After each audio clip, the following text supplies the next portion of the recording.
Bonjour tout le monde et bienvenue à Opinion d'aînés, une émission qui défend les intérêts des personnes âgées. Cette semaine, je lance un appel à briser l'affreuse solitude des aînés institutionnalisés. Dominique Delbast, bonjour. Il est difficile, n'est-ce pas, ces temps-ci, de beaucoup aimer les syndicats. Oui, bonjour Alain, bonjour tout le monde.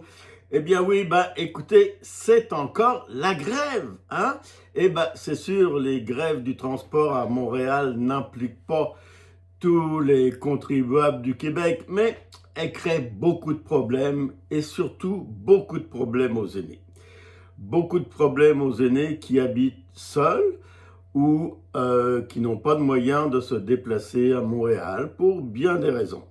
Alors, il y a un certain samedi, ils étaient des centaines de milliers de Montréalais à ne pas pouvoir se déplacer, ne pas pouvoir faire des courses, ne pas pouvoir aller à la pharmacie, ne pas pouvoir aller à un rendez-vous médical ou simplement rendre visite à un ami malade. Ils ne pouvaient pas.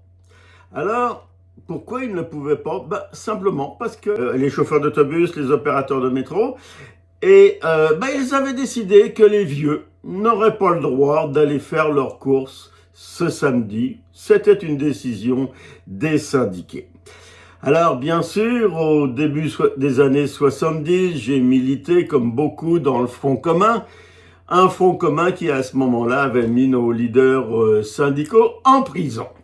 Mais à ce moment-là, les problèmes n'étaient pas les mêmes. Les secrétaires du gouvernement gagnaient à l'époque 28 $ par semaine et on passait d'un système où les écoles et les hôpitaux étaient dans un système religieux et on passait à un système public. Nos batailles ont amené les syndiqués de l'État à un revenu minimum de 100 $ par semaine. Et cette évolution salariale avait ruisselé partout dans une province de Québec dynamique et une province qui s'enrichissait. Les syndiqués militants des années 70 sont maintenant des aînés et sont les otages des syndicats d'aujourd'hui, syndicats qui sont restés dans un mode d'autrefois, dans un mode des années 60. Alors, les chauffeurs d'autobus et de métro gagnent aujourd'hui plus que 100 000 $ par année, en plus d'avoir des avantages importants par rapport à ceux qu'ils obligent à marcher à pied dans la neige ou à rester à la maison. Ils ont des retraites princières, des avantages marginaux, tels que des assurances additionnelles qu'ils amènent avec eux à la retraite. Donc, qu'est-ce qu'ils veulent de plus? Ils veulent rattraper l'inflation. Mais l'inflation, ils l'ont déjà rattrapée et les aînés, eux, ne rattrapent pas l'inflation.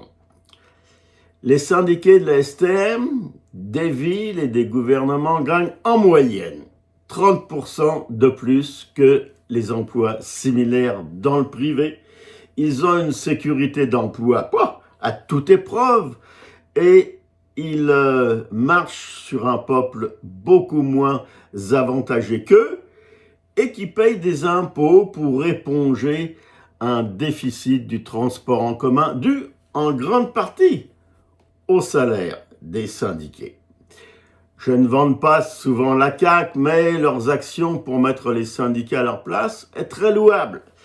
Alors, messieurs, mesdames les syndiqués, pensez aux embûches que vous mettez dans les pas des aînés quand vous faites une grève ridicule. Mais la CAQ se déculotte quand il faut passer une loi pour remettre les chauffeurs au travail et permettre aux aînés de se déplacer. Plusieurs villes ont donné accès gratuit aux aînés dans le transport en commun. C'est très louable et c'est une très bonne chose de penser aux vieux. Mais la prochaine fois, même si c'est gratuit, essayez de ne pas prendre des décisions de grève qui vont vous mener nulle part, sauf à part rendre la vie beaucoup plus difficile à la population et surtout aux aînés. Et vous remarquerez qu'on ne parle jamais des salaires des gens qui font la grève. C'est très très rare qu'on dise les salaires. On est sur des clauses normatives ou sur des clauses salariales, mais on ne vous dit pas que les chauffeurs gagnent 100 000 dollars par année. On ne vous dit pas que les gens au port de Montréal gagnent 150 000 dollars par année et ne font que pousser des boutons. Alors, messieurs les syndiqués, aujourd'hui, vous êtes très très bien logés par rapport à ce que gagnent nos aînés et foutez-nous la paix, faites votre boulot et laissez les aînés se promener en paix quand ils peuvent le faire dans les villes où ils ont accès au transport en commun. Vous savez, quand je regarde certains commerciaux publiés et diffusés par les syndicats qui disent c'est pour votre bien, cher public. Oh, c'est dur à avaler, ça. C'est dur à avaler que c'est pour notre bien. Bon, un autre sujet maintenant. Pardon. Dans notre belle province, là, on recrute des bénévoles pour faire des appels et des visites d'amitié aux aînés qui s'ennuient dans des résidences et des CHSLD. C'est dire à quel point on est rendu comme société dans l'abandon de nos vieux. Une très infime partie des résidents reçoivent des visites de leurs proches. Ces aînés ont un fils, une fille, un neveu, une nièce et d'autres proches, mais qui ont à peu près jamais le temps de passer un coup de fil, encore moins d'aller visiter une petite demi-heure par semaine. Oui, je sais, les petits-enfants accaparent beaucoup la disponibilité des parents. Le boulot, l'école, la pratique de soccer, les cours de natation et ainsi de suite. Bon. Mais les vieux, là, en établissement, c'est comme s'ils ne faisaient plus partie de la famille. C'est malheureux. Je connais passablement de gens qui sont nés ou qui ont vécu dans d'autres pays et qui sont absolument renversés de constater comment on abandonne nos aînés ici au Québec.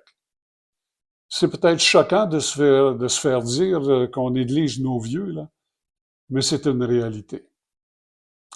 À ce sujet, ben, il y a une autre belle excuse qui est utilisée par les proches. Lorsque mamie ou papy est affligé de l'Alzheimer ou autre perte cognitive importante, ben on se sert de cette excuse facile. Il ne me reconnaît plus. Mais vous n'allez pas là pour vous faire reconnaître. Vous allez dire merci d'avoir été mes parents, mes grands-parents. Bien sûr, il y a une charge émotive importante à voir ces vieillards emmurés dans leur solitude par la maladie. Mais il faut dans la vie un peu de courage et de reconnaissance. Et puis, si vous procurez un moment de proximité, de chaleur humaine à votre aïeul, vous pensez que c'est pas important? Détrompez-vous. C'est énorme pour toute personne enfermée dans son brouillard cognitif. Le temps des fêtes s'en vient? Ben, pensez à inclure vos vieux dans vos festivités. On vous demande pas d'acheter un cadeau, là, ni même de cuisiner du ragoût de pâte. Seulement d'aller prendre par la main votre vieux, votre vieille, pendant une petite demi-heure de temps en temps. Pensez-y. Un jour, là, ce sera votre tour.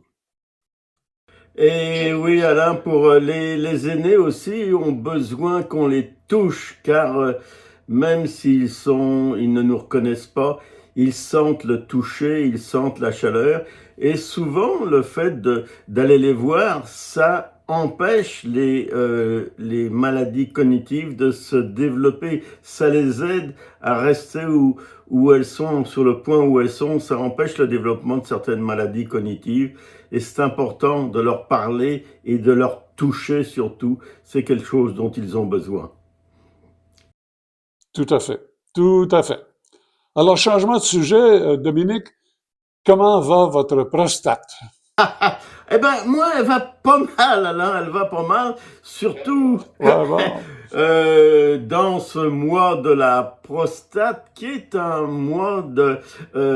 c'est une campagne pour sensibiliser les hommes au problème de la prostate. Alors, bien sûr, c'est un problème masculin, mais c'est aussi un problème de couple, car la prostate, c'est une petite glande en dessous de la vessie qui permet l'éjaculation de ces fameux spermatozoïdes qui vont nous aider à peupler le Québec.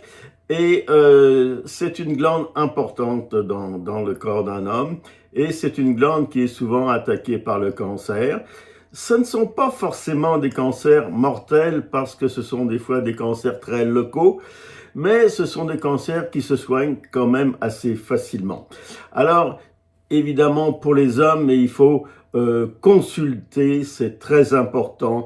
Il faut évaluer les risques avec son médecin, il faut discuter des antécédents familiaux et faire des tests appropriés, comme les tests de PSA, qui des fois vont vous donner un indice de possibilité ou non de cancer de la prostate. Alors messieurs, occupez-vous de votre prostate, c'est très important, on est dans le mois de la prostate, et allez sur les sites qui font la promotion du mois de la prostate.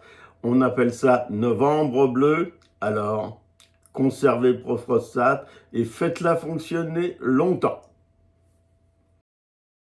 Oui, faites-la examiner aussi.